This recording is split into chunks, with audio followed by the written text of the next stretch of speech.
ಮುತ್ತರಾಯ ಸ್ವಾಮಿ ಮತ್ತು ಲಕ್ಷ್ಮೀ ನರಸಿಂಹಸ್ವಾಮಿ ನೆಲೆಸಿರ್ತಾರೆ. ಈ ನಮ್ಮ ಹಿರೀಕರು ಆವಾಗಿನ ಕಾಲದಿಂದಲೂ ಇಲ್ಲಿ ಪ್ರತಿ ವರ್ಷ ಜಾತ್ರೆ ವಿಜೃಂಭಣೆಯಿಂದ ಆಚರಿಸ್ಕೊಂಡು ಬರ್ತಾ ಇದ್ದಾರೆ. ಈಗ ಅದನ್ನೇ ನಾವು ಮುಂದುವರಿಸ್ಕೊಂಡು ಹೋಗ್ತಾ ಇದ್ದೀವಿ. ಈ ಜಾತ್ರೆ ವಿಶೇಷ ಏನು ಅಂತ ಅಂದ್ರೆ ಹೇಳ್ಬೇಕು ಅಂದ್ರೆ ಅಗ್ನಿಕೊಂಡ. ಈ ಅಗ್ನಿಕೊಂಡ ನಡೆಯೋ ಸಮಯ ಮಧ್ಯಾಹ್ನ 2:30. ನಾವು ಪ್ರತಿ ವರ್ಷ 6ನೇ ತಿಂಗಳಲ್ಲೇ ಜಾತ್ರೆ ಮಾಡೋದು. ಆ ಜಾತ್ರೆ ಮಾಡೋ ದಿನಾಂಕನ ನಾವೇ ಇಡ್ತೀವಿ. ಭಾನುವಾರ ಟೈಮ್ ಹಾಕ್ಕೊಳ್ತೀವಿ. ಯಾಕೆ ಭಾನುವಾರ ಹಾಕ್ಕೊಳ್ತೀವಿ ಅಂತ ಅಂದ್ರೆ ಈ ಸುತ್ತಮುತ್ತ ಗ್ರಾಮದವರು ಕೆಲಸಕ್ಕೆ ಅಲ್ಲಿ ಇಲ್ಲಿ ಹೋಗ್ತಾ ಇರ್ತಾರೆ. ಹಂಗಾಗಿ ಎಲ್ಲರಿಗೂ ರಜಾ ಸಿಗ್ತದೆ, ಫ್ರೀ ಇರ್ತದೆ ಅನ್ನೋ ಉದ್ದೇಶಕ್ಕೆ ನಾವು ಭಾನುವಾರ ಜಾತ್ರೆ ವ್ಯವಸ್ಥೆ ಮಾಡ್ತೀವಿ. ತುಂಬಾ ಇಲ್ಲ ಅಂದ್ರೂ 6,000ದಿಂದ 8,000 ಜನ ಸೇರಿಸ್ತೀವಿ. ಇಲ್ಲಿ ಜಾತ್ರೆ ತುಂಬಾ ವಿಶೇಷವಾಗಿ ನಡೀತದೆ. ಅತಿ ಹೆಚ್ಚಿನ ಜನಸಂಖ್ಯೆನೂ ಇಲ್ಲಿ ಸೇರ್ತಾರೆ. ಅನ್ನ ಸಂತರ್ಪಣೆನೂ ನಡೀತದೆ. ಊರ್ ಗ್ರಾಮಸ್ಥರೆಲ್ಲ ಒಗ್ಗೂಡಿ ಎಲ್ಲ ಮಾತುಕತೆ ನಡೆಸಿ ಇಲ್ಲಿ ಜಾತ್ರೆ ಮಾಡ್ತೀವಿ. ಅದಕ್ಕೆ ಸಹಕಾರವಾಗಿ ನಮ್ಮ ನಾಯಕರುಗಳು, ನಾವು ಯಾರನ್ನೇ ಈ ಅಪ್ಪನ ಹೆಸರು ಹೇಳಿ ಈ ತರ ನಾವು ಜಾತ್ರೆ ಮಾಡ್ತಾ ಇದ್ದೀವಿ ಅಂತಂದ್ರೆ ನಿಮ್ಮಿಷ್ಟ ನೀವು ಮಾಡ್ಕೋ ಹೋಗ್ರಿ ಅಂತ ಹೇಳಿರೋ ಇತಿಹಾಸನೇ ಇಲ್ಲ. ಅವ್ರ ಕೈಲಾದ ಮಟ್ಟಿಗೆ ಅವರು ಹಣನ ನಮಗೆ ಸೇರಿಸಿ ಜಾತ್ರೆ ಮಾಡೋದಕ್ಕೆ ಅವಕಾಶ ಮಾಡಿಕೊಡ್ತಾರೆ. ತುಂಬಾ ಚೆನ್ನಾಗಿ ವಿಜೃಂಭಣೆಯಿಂದ ನಡೀತದೆ ಸರ್ ಇಲ್ಲಿ. ಸರ್ ಇಲ್ಲಿ ಜಾತ್ರೆಗೆ ನಮ್ಮ ಆನೇಕಲ್ ತಾಲೂಕು ಸಮಸ್ತ ಜನ ಸೇರ್ತಾರೆ ಸರ್. ಸಮಸ್ತ ಜನ ಸೇರ್ತಾರೆ ಸರ್ ಇಲ್ಲಿ. ಸರ್ ಇಲ್ಲಿ ಪ್ರತಿ ವರ್ಷ ಜಾತ್ರೆ ನಡೀತದೆ. 5 ವರ್ಷಕ್ಕೊಂದ್ಸಾರಿ ಊರಬ್ಬ ಅಂತ ಮಾಡ್ತೀವಿ. ಅದು ಈಗ ನಾವು 2019 ಮಾಡಿದ್ವಿ. ಈಗ ನೆಕ್ಸ್ಟ್ ಇಯರ್ ಅಲ್ಲಿ ನಮಗೆ 5 ವರ್ಷಕ್ಕೆ ಬೀಳ್ತದೆ. ಅದು ಆಗ 3 ದಿನಗಳ ಕಾಲ ಜಾತ್ರೆ ನಡೀತದೆ ಸರ್ ಇಲ್ಲಿ.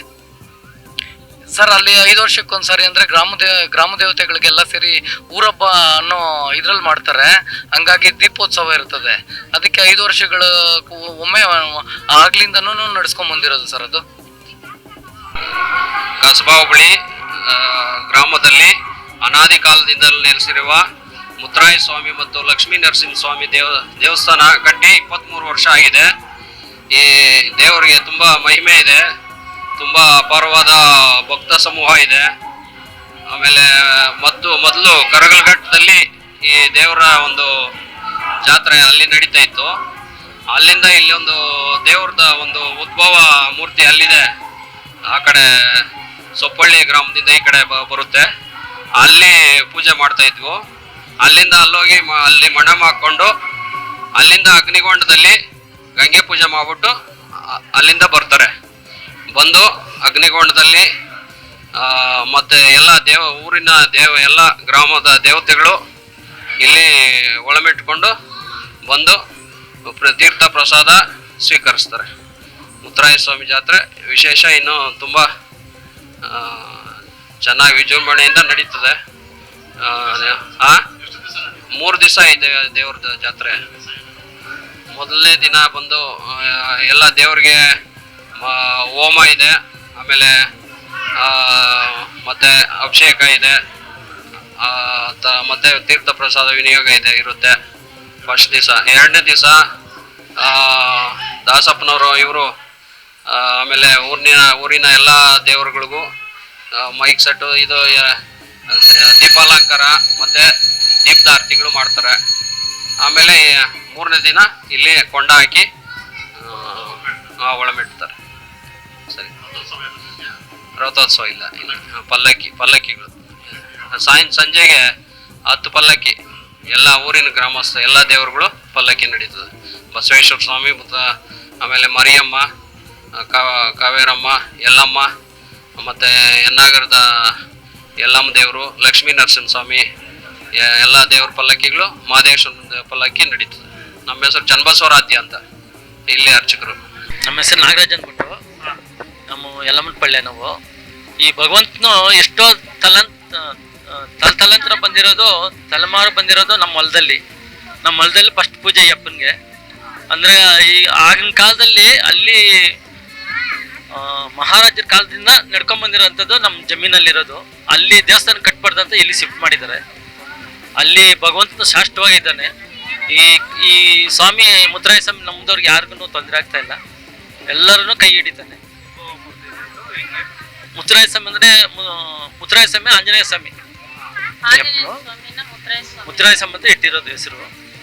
ಈ ಭಗವಂತನು ಈ ನೋಡು, ಈ ಜಾತ್ರೆ ದಿವಸ ಪ್ರತಿ ವರ್ಷನೂ ನಾನು ಫಾಲೋಅಪ್ ಮಾಡಿದ್ದೇನೆ. ಮಳೆ ಬರುತ್ತೆ, ಮಳೆ ಅಂತ ಬೇಸಿಗೆ ಟೈಮ್ನಲ್ಲಾಗ್ಲಿ ಮಳೆ ಬೆಳೆ ಚೆನ್ನಾಗಾಗ್ಲಿ ಅಂತ ಜನಕ್ಕೆ ಅರ್ಥ ಆಗ್ಬೇಕಂದ್ಬಿಟ್ಟು ಈ ಮಳೆ ಬೀಳೋದು. ನೋಡಿ ಇವಾಗ ಮಳೆ ಬೀಳ್ತಾ ಇದಲ್ಲ, ಈ ಮಳೆ ಬೀಳೋದು ಎಲ್ಲ ಜನಕ್ಕನ್ನ ಚೆನ್ನಾಗಿರ್ಲಿ, ಮಳೆ ಬೆಳೆ ಚೆನ್ನಾಗಾಗ್ಲಿ, ದನ ಹಸುಗಳ್ಕೆಲ್ಲ ಮೇವು ಸಿಕ್ಲಿ, ಮೂಗು ಪ್ರಾಣಿಗಳಕ್ಕೆಲ್ಲ ಪವರ್ಫುಲ್ ಇರೋ ಭಗವಂತನು ಆಶೀರ್ವಾದ.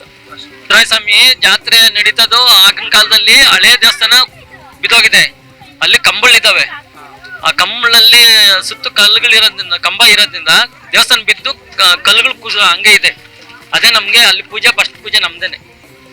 ಅಂದ್ರೆ ಅಲ್ಲ ಪೂಜೆ ಆದ್ಮೇಲೆ ಈ ಅಪ್ಪನು ಇಲ್ಲಿ ಜಲ್ಜಿಗೆ ಹೋಗ್ಬಿಟ್ಟು ಆಮೇಲೆ ಕೊಂಡಕ್ಕೆ ಹೋಗು, ಜಲ್ಜಿನಿಂದ ಬಂದು ಬೆಂಕಿ ಕೊಂಡದಲ್ಲಿ ನಡೆಯೋದು.